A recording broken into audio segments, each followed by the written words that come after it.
नमस्कार.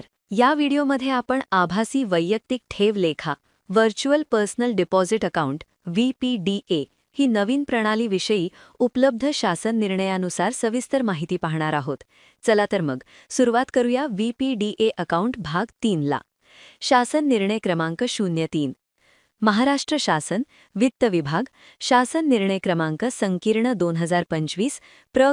12/2025 कोशा प्रशा 5 मंत्रालय मुंबई 400032 दिनांक 8 जुलै 2025 विषय अशासकीय कार्यान्वयन प्राधिकरणांचे आभासी वैयक्तिक ठेव लेखा VPDA प्रशासक आणि त्यांना निधी देणारे आहरण व संवितरण अधिकारी DDO यांची कार्यालये वेगवेगळ्या जिल्ह्यांमध्ये असताना अनुसरावयाची कार्यपद्धती विहित करण्याबाबत प्रस्तावना.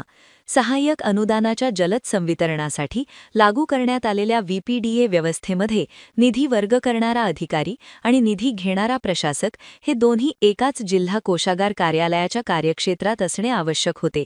मात्र काही अशासकीय संस्थांच्या बाबतीत ही कार्यालये वेगवेगळ्या जिल्ह्यात असल्याचे निदर्शनास आल्यामुळे लेखांकन प्रक्रियेत अडचणी निर्माण झाल्या होत्या.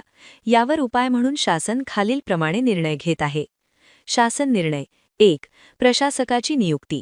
ज्या जिल्हा कोषागार कार्यालयातून मुंबईच्या बाबतीत अधिदान व लेखा कार्यालय अनुदान आहरित केले जाणार आहे त्याच जिल्हा कोषागार कार्यालयात संबंधित अशासकीय संस्थेच्या अधिकाऱ्यास आभासी वैयक्तिक ठेव लेखा प्रशासक म्हणून घोषित केले जाईल.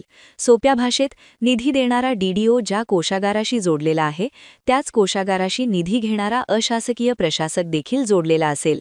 2. प्रत्यक्ष उपस्थितीची आवश्यकता नाही. VPDAचे दैनंदिन कामकाज आणि ताळमेळ संगणकीय प्रणालीद्वारेच होईल, त्यामुळे प्रशासकास प्रत्यक्ष कोषागार कार्यालयात जाण्याची आवश्यकता नाही. अत्यंत अपवादात्मक स्थितीत प्रत्यक्ष उपस्थित राहावं लागल्यास त्यांना त्यांचा लेखा ज्या जिल्हा कोषागारात आहे तिथेच जावं लागेल. 3. एकाच जिल्हा कोषागाराशी संलग्नता. एका अशासकीय प्रशासकास केवळ एकाच जिल्हा कोषागार कार्यालयाशी संलग्न राहता येईल. त्यांची एकापेक्षा जास्त जिल्ह्यांत नोंदणी केली जाणार नाही. 4. शिल्लक प्रमाणपत्र बॅलन्स सर्टिफिकेट. प्रशासकांना त्यांचे शिल्लक प्रमाणपत्र किंवा अन्य अहवाल त्यांच्या अधिकृत ईमेलवर नियमित पाठवले जातील, जेणेकरून त्यांना प्रत्यक्ष कार्यालयात जावं लागणार नाही. 5. तपासणी प्रक्रिया. अपवादात्मक परिस्थितीत जर अशासकीय प्रशासकाच्या कार्यालयाची प्रत्यक्ष तपासणी करण्याची गरज भासली तर ती ज्या जिल्ह्यामध्ये कार्यालय कार्यरत आहे त्या स्थानिक जिल्हा कोषागार कार्यालयाकडून करून घेतली जाईल. 6. संगणकीय बदल आणि सुधारणा. या निर्णयानुसार प्रणालीमध्ये आवश्यक बदल करण्याची जबाबदारी राष्ट्रीय सूचना विज्ञान केंद्र पुणे यांच्याकडे देण्यात आली आहे. या तरतुदीनुसार महाराष्ट्र कोषागार नियम 1968 मध्ये यथावकाश सुधारणा केल्या जातील. आशा करते आपण आभासी वैयक्तिक ठेव लेखा VPDA या नवीन प्रणालीविषयी सविस्तर माहिती मिळाली असेल.